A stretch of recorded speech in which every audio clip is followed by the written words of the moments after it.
Alright, so this is a very special moment. This is my first time running 7014. Whoa, man. What happened here? This is a straight up mess right here, boys. I've definitely learned something here. I would normally run a 332 7018, around 40 would be plenty, and I'm all the way up.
Trying to cut on the line, if not right on the inside.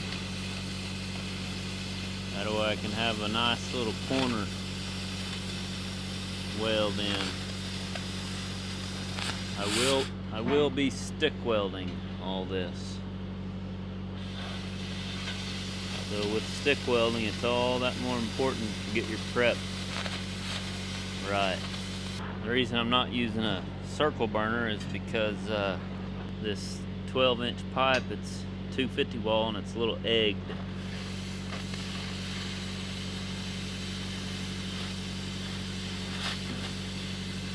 In other words, oval.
Alright, so this is a very special moment. This is my first time running 7014, thanks to one of you who commented about it. Actually, a couple I think have commented about 7014. I have never used 7014, and I'm open to learning and new ideas, new welding rods, so I'm fixing to find out how it welds.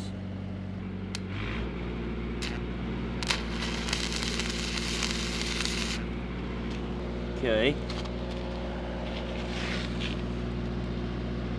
So far, it reminds me of a stainless welding rod.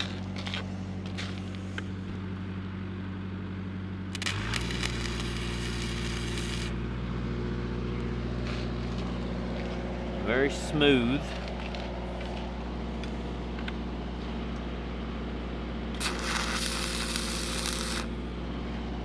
Not sure what these holes are all about.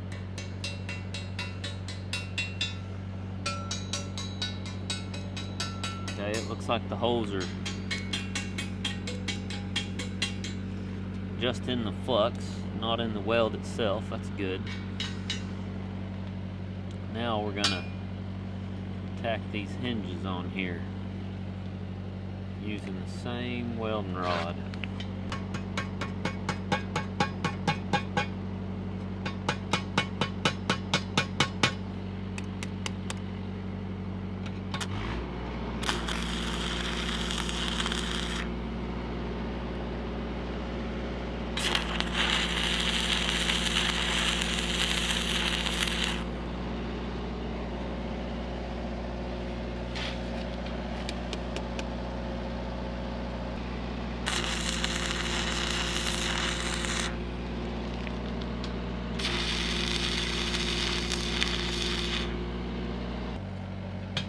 Whoa, man.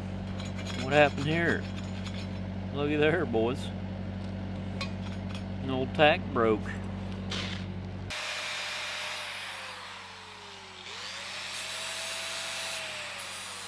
Let's try her again.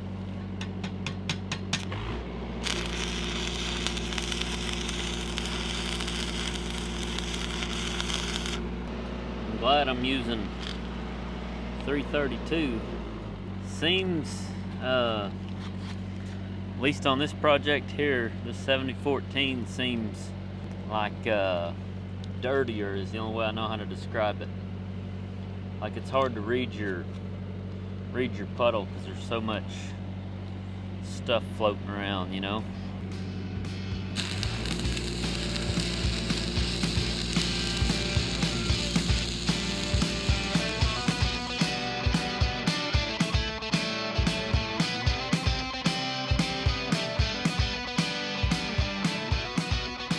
Like, I mean, look at this mess. This is a straight up mess right here, boys. Turn her up 10 more. Because, I mean, what it's doing is it's acting cold, like it's not wanting to. See how there's a big old gaping hole in the middle? That is, like, not okay.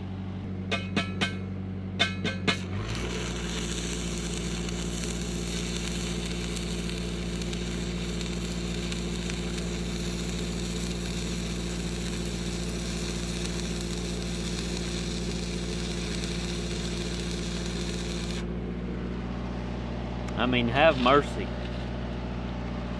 If this is what DIY welders feel like, no wonder they don't want to weld.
Dear heavens, bro. Ee, ee, ee. Ee.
It's just not what I'm used to, but that's the best way to learn, I reckon. It reminds me of like spray arc. To get it to run right, you gotta have your amps turned up enough, but then you gotta really be moving. Spray arc or like spool gun, aluminum spool gun, what it reminds me of. It is fun to practice with something that I'm not used to. Just because of the challenge, you know what I mean? So I will say that. My gut keeps telling me like, man, I'm not a big fan, but whenever I get out of that mindset of closed-mindedness, because all that is just me being closed-minded, because it's not what I'm used to. But once I can shift out of that mindset, I actually like it because it is challenging, you know what I mean? So I like that aspect of it, but I've definitely learned something here. Definitely learned I had to be hotter than what I thought. In fact, I would normally run a 332 7018 on 150 straight up and down on my machine, and on my fine current around 40 would be plenty, and I'm all the way up to 70 with this 332 7014. So that's just my experience so far. And I have recently learned that my machine is a DC current. So it has AC power, like I can run AC tools off of it, but the welding, the generating part of it, or the welding current part of it is DC, so it's a direct current. So that might have something to do with it also. Those of you that recommended this rod, let us know down in the comments. I would love to hear your thoughts, because I did no research whatsoever on this welding rod. I literally just Googled where I could find it online, ordered me 5 pounds of it, and that's all I've done. I don't know anything about it. Nothing about it.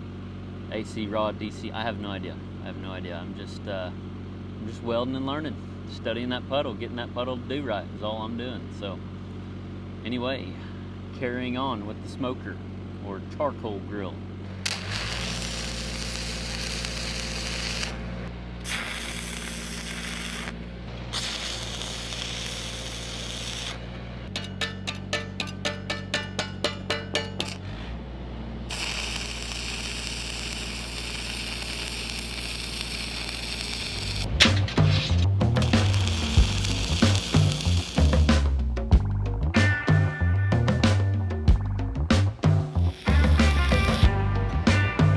Hey man, thing melted right in half. You know, I bet on this weld I could turn it down. It was those fillet welds that would have to turn it up. Let's turn it down to 5.5 instead of 70.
this a downhill rod or an uphill rod? I don't know. Ain't got no idea.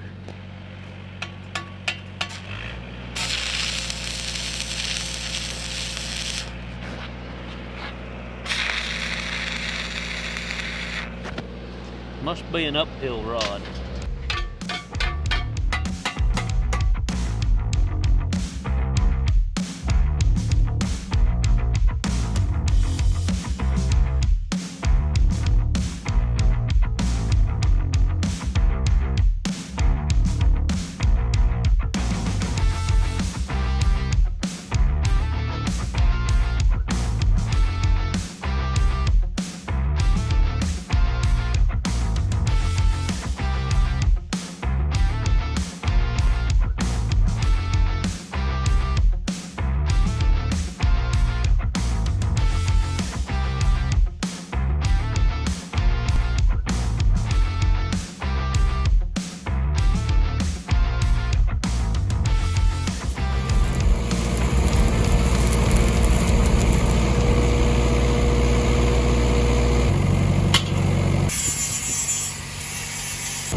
Oh my Lanta. This grinding wheel right here, PFERD, preferred maybe, that's how you say it. Seen them at the local welding supply the other day. Anyway, it's real thin, it's got a little curve to it. It's just different. I had never seen anything like it, but it eats at metal quick. Watch how fast this happens.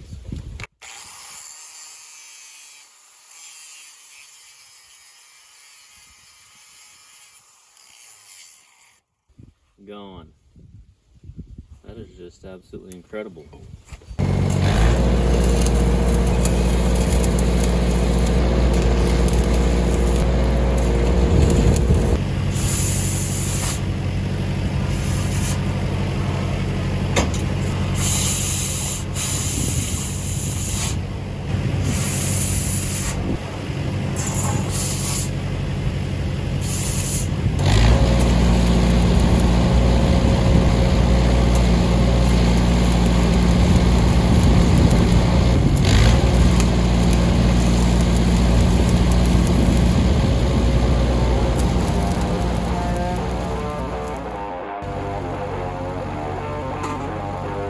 All right, now it's time to cook some steaks on this bad boy.